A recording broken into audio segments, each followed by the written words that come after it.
All right, let's just jump right into this. Welcome to today's Explainer, where we're going to embark on a totally exhaustive, mind-bending deep dive into one of the most hidden and honestly majestic structures in all of ancient mystical literature. We are diving headfirst into the Zohar, specifically Parashat Vayeshev, to unlock the cosmic architecture behind one very specific, very mysterious word, Na'ar. But before we get to the mechanics, I want you to picture a cinematic, high-definition 4K heritage-style scene in your mind's eye.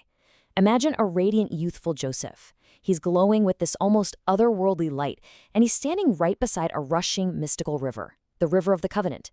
And the waters there are vibrant, they're alive, just pulsing with pure divine energy. Now, this isn't just some pretty historical image. It's literally a live blueprint of how the entire universe sustains itself. And today, we're going to decode exactly how this cosmic machinery operates. So right off the bat, you've got to notice this glaring linguistic anomaly right at the opening of this section in the Zohar. It explicitly quotes the verse Vehu Na'ar, which translates to, and he was a youth. But hold on a second. Think about Joseph's actual life. He becomes the absolute ruler, the viceroy of the entire Egyptian empire. The guy commands armies, he manages a global economy, he literally saves nations from a devastating famine. He is a mature, incredibly powerful adult. So why in the world does the text stubbornly refer to him as a Na'ar, a youth, even at the absolute height of his power? You know, the Zohar never uses words lightly. If it's calling a supreme global ruler a youth, it's pointing us to a massive, hidden, structural truth about the universe. Well, to figure this out, we actually need to pull back the curtain. If you just look at the literal translation, sure, Na'ar simply means an immature or inexperienced boy. But when we open up the fruit of the tree of life, the Priyetz chime, we are handed the Sod, the deep Kabbalistic secret. And in this cosmic framework, Na'ar has absolutely nothing to do with biological age or immaturity. Not at all. Instead, it defines a state of constant, refreshing attachment to the lower holy degree. It's all about covenantal readiness. It essentially means being in a state where your spiritual circuitry is constantly buzzing, completely awake and permanently online. Joseph is called a youth because, on a spiritual level, he never decays, he never disconnects, and his energy never ever goes dormant. He is, quite literally, a live, always-on sync channel. Okay, so to really grasp this, we have to look at exactly where this energy sits within the cosmic blueprint. Enter the Sephirot, the divine emanations that literally structure reality. Up near the top, we have Sephirot, which corresponds to Jacob. This represents beauty, truth, and the core central balance of the universe. Now, flowing directly below Sephirot is Yesod, the foundation, which is represented by Joseph. And finally, sitting right below Yesod is Malchut, the feminine counterpart, the Shekinah. She is the ultimate receiver in this system. Now, if you've ever wondered why the ancient texts always say that Joseph's face was an exact mirror image of his father Jacob's, well, this is exactly why. It's not just some genetic coincidence, it's cosmic physics. Yesod is the direct, unadulterated continuation of Sephirot. Joseph is the exact funnel through which all of Jacob's perfectly balanced, beautiful energy passes down into the physical world. And you know, this flow isn't just abstract poetry. It builds into an exhaustive, three-step mechanical system for any blessing to actually manifest in our physical reality. Let's break it down. Step 1. The infinite divine energy channels down into Sephirot, into Jacob's dimension. But Sephirot can't just dump this immense, blinding energy directly into the physical realm. It would be way too overwhelming, totally unrefined. So we move to step 2. The energy funnels into Yesod, which is Joseph. Joseph acts exactly like that mystical river we visualized earlier, concentrating and directing that massive flow. Then, step 3. This highly concentrated river of energy is received by Malchut, the feminine counterpart. And here's the kicker. It is only when the flow hits this lower receiver that the energy becomes generative. That's when it turns into physical blessing, life, sustenance, and reality as we know it. If any part of this cascade breaks, the blessing simply stops. Period. So, how does this connection actually survive without breaking? Well, the Pardes Ramonim uses a very specific term here, tzinor, which literally translates to a spiritual conduit, pipe, or channel. But let's use a modern tech analogy to make this crystal clear. Think of Joseph sitting there in the position of Yesod as the ultimate Sephirotic API.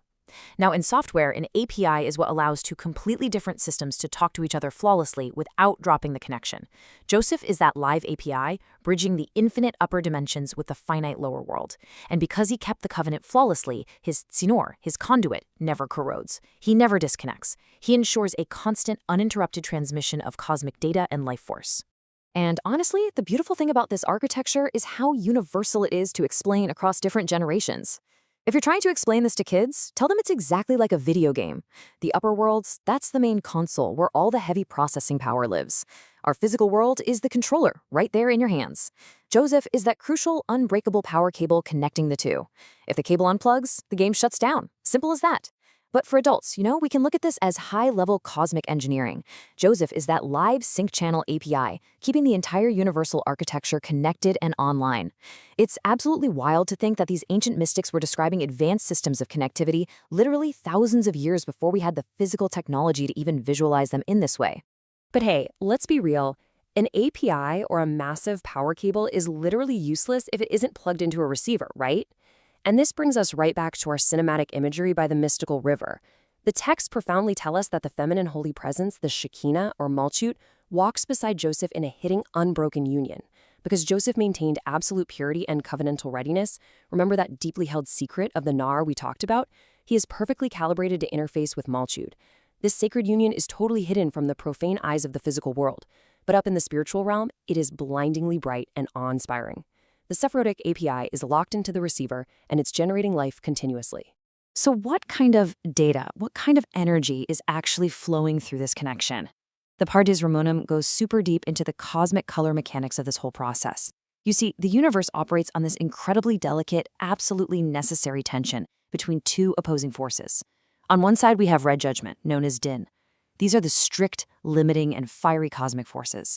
And without them, the universe would just have no boundaries, no structure at all. But on the other side, we have white mercy, or chesed. These are the expansive, giving, luminous cosmic forces.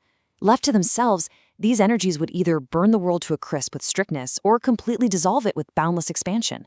They have to be managed. And this right here is where Joseph's ultimate cosmic function really shines. We have the 12 tribes of Israel, which represent this vast array of different worldly, chaotic energies. And then we have the one eternal covenant, the Brith, which is maintained unwaveringly by Joseph. Through the masculine and feminine union of Yesod and Malchut, a miraculous alchemical process actually occurs. The intense fiery red judgment is actively sweetened by the expansive white mercy. Because Joseph's API channel is completely clear and uncorrupted, he's able to pull down that white mercy to beautifully cool and stabilize the red judgment. And the result of all this? Perfect luminous balance. The 12 tribes are stabilized, the world receives its sustenance, and the grand cosmic architecture holds perfectly in place. So as you go about your week and navigate your own world, it's worth asking yourself, is your spiritual API connected, or is your cable unplugged? Thank you for joining us for this complete journey through the Pardes. We hope these ancient truths help you and your family improve your own dimensions this week. If you enjoyed this full chapter deep dive, please like, subscribe, and share which part of the journey touched your soul in the comments. We'll see you in the next chapter.